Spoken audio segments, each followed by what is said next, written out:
Example 5 says we have a cable that weighs 3 pounds per foot attached to a bucket filled with coal that weighs 600 pounds. The bucket is initially at the bottom of a 500-foot mine shaft. Answer the questions below. Part A says determine the amount of work required to lift the bucket to the midpoint of the shaft. So let's draw a picture to kind of describe what's happening here. And I can't imagine that a person is lifting up this coal or bucket because it weighs 600 pounds, but I don't know how to draw a pulley system, so I'm just going to make it seem like a person is picking this up. And then we have our bucket of coal down at the bottom there, and I know that this total distance is 500 feet. Now, I want to come up with a force function, but before that, I want to define what my input variable is, x. So our goal eventually is to come up with a force function, which is dependent on x. So let's define what x should be. And we're going to let x represent the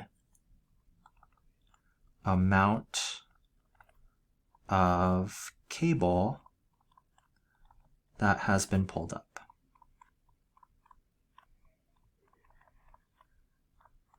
Okay, so we are in the US system because we're measuring in pounds. So f of x really is just the weight of what we're pulling up. So that's kind of how we want to think about it.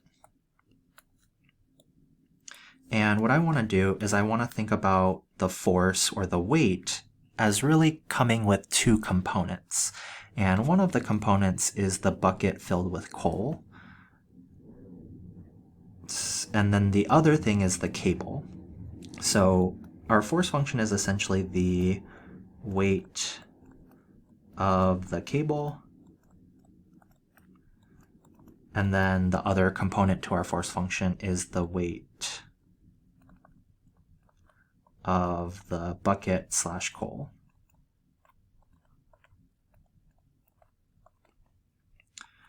Okay, so f of x is equal to, one of these things is a little bit easier to think about, and that's the weight of the bucket and coal, because that's not changing. That's going to remain 600 pounds, so I'm going to put 600 pounds here.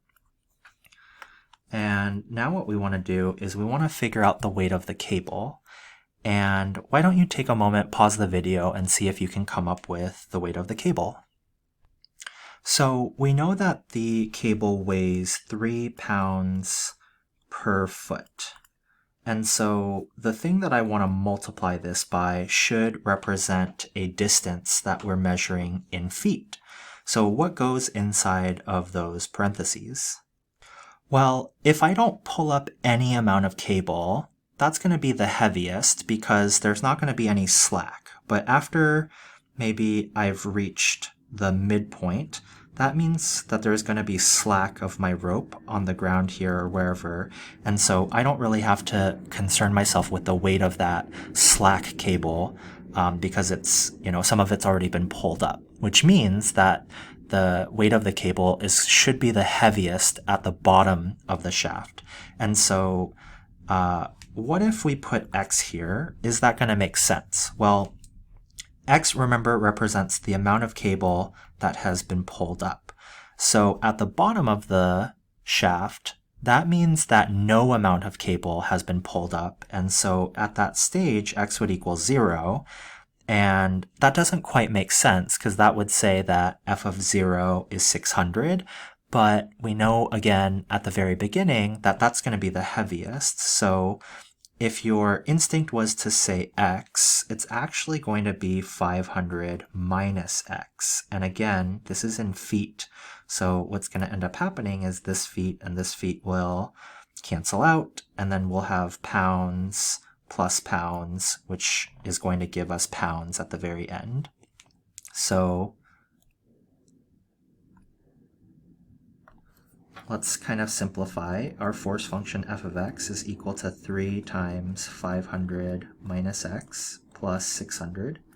If I distribute in my 3, I'm going to get 1500 minus 3x plus 600, and then combining like terms, we get f of x is equal to 2100 minus 3x. So we've come up with our force function, and now to find work, we need to integrate.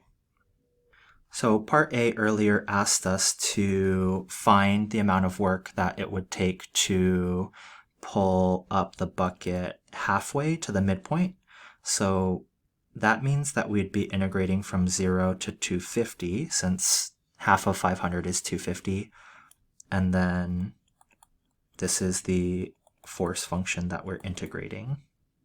I went ahead and I took the antiderivative, and if we evaluate this, this is going to end up simplifying to 431,250, and then our unit of measurement, because we're measuring work, is going to be in foot-pounds.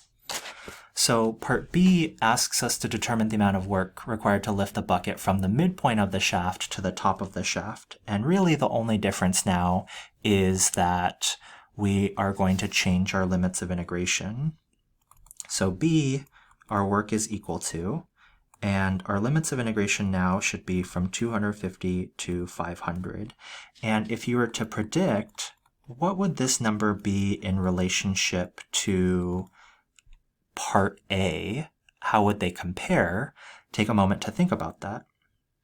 If you said that the number should be smaller, then you'd be correct, because now we have some of the cable pulled up and we don't have to worry about the weight of that, so the amount of work from the midpoint to the top of the shaft should be less than what we got in part A. So let's see. If you end up throwing that into your calculator, you should get that this evaluates to be 243,750 foot-pounds. Now, part C says, what is the amount of work that's required to lift the bucket all the way up the shaft? Now, that would be the integral from 0 to 500 of our force function. But if you don't want to integrate, we know from integral properties that that's the same thing as the integral from 0 to 250 of our force function, plus the integral from 250 to 500. And that's just from properties of integrals that we've learned earlier on. So one way that I could get the answer is I could add up the answers from part A and B. And if we do that, we end up getting that this is 675,000 foot-pounds. And that concludes this example. Example 6 says, the strength of magnetic force varies inversely with the square of the distance between the magnets. In other words, force is equal to k over distance squared. Suppose that k is equal to 0.005. Find the work required to move the magnets from a distance of 0.01 meters apart to a distance of 0.11 meters apart. So here our force function, f of x, is equal to k over x will represent the distance between the magnets, so that's going to be x squared. And then we're given a specific value for k here. Our constant is 0.005. And so our work is going to equal the definite integral from 0.01 to 0.11 of our force function, which is 0.005x to the negative 2 power. So I've gone ahead and I've moved that to the numerator. And 0.005 is a constant, so I'm going to pull that out.